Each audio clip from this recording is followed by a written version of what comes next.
Well, I went on a Sunday morning, stood in line for more than an hour, and then finally began the trek to the top.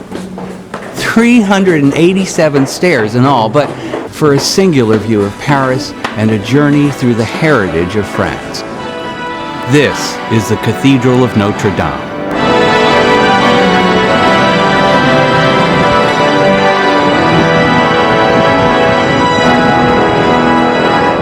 Almost 850 years old, it's an architectural masterpiece, from the gargoyles overlooking the city to the soaring arches.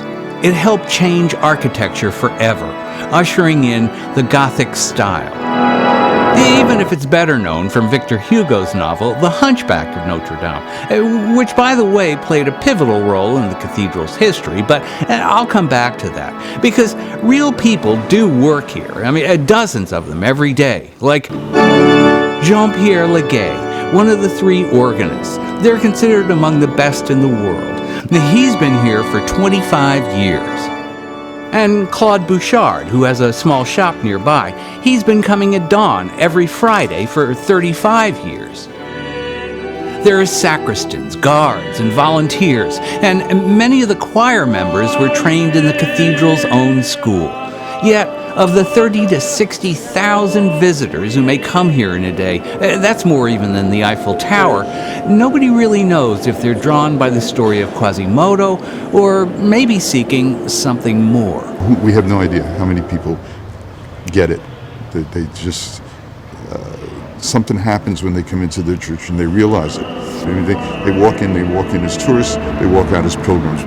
Michael Perry's an American priest from Brooklyn who spent every summer here for the last 17 years. And through his eyes, you can see past the flashbulbs and T-shirts to realize that this really is a church. And we all know that our purpose for being here is not to maintain a historical monument, but to maintain a presence of a tradition that goes back to Jesus and is a presence of compassion. The priest who brought me here 17 years ago, when I asked him what the rules were, he said to help people leave in better shape than when they arrived. In front is a marker, a reminder that for centuries, all streets in Paris, at one time all roads in France, led here. The cathedral is a symbol for many French, as powerful as the Statue of Liberty is for Americans. According to the cathedral's chief administrator, Philippe Lefebvre, because in the memory of the people, in the life of the people, it's the place and the church where they can be together. One example was after the crash of Air France Flight 447 from Rio to Paris. If it's a tragic event, and sometimes we can see that event in the TV, 1 hour after, thousands of people are here. In fact, the cathedral's equipped with closed-circuit TV for overflow crowds, and every August 15th, thousands line the banks of the Seine for a procession celebrating the Virgin Mary. But once the congregation leaves the church, the choir stays behind, singing not to an empty cathedral, but you see those microphones? They're actually broadcasting live to radio trucks in the street. So the cathedral may be old, but it's not out of date. When it was built, churches were squat and almost windowless, but the bishop who commissioned Notre Dame wanted it filled with light and reaching to the heavens.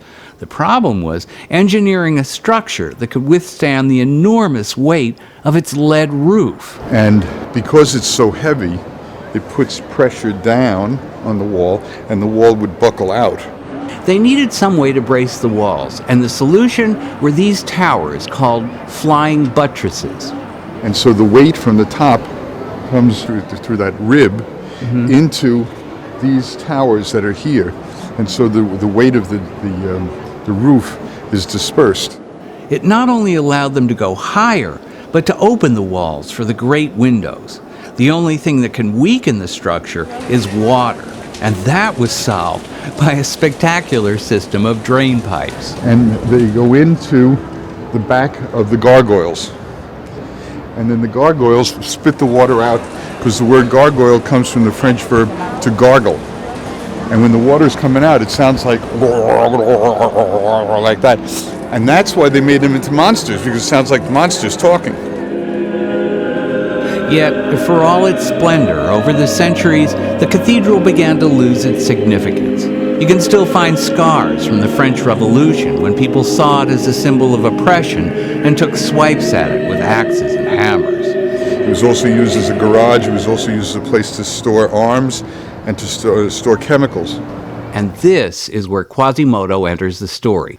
For by the 19th century, the cathedral was in such disrepair, people wanted to tear it down. Well, enter an architect named Viollet-le-Duc, who was so determined to save it that he enlisted the help of a writer friend named Victor Hugo. And says, Victor, I need you to help me, because you can write well. We need to defend that church. Which is why Victor Hugo wrote the novel which we've come to know as The Hunchback of Notre Dame.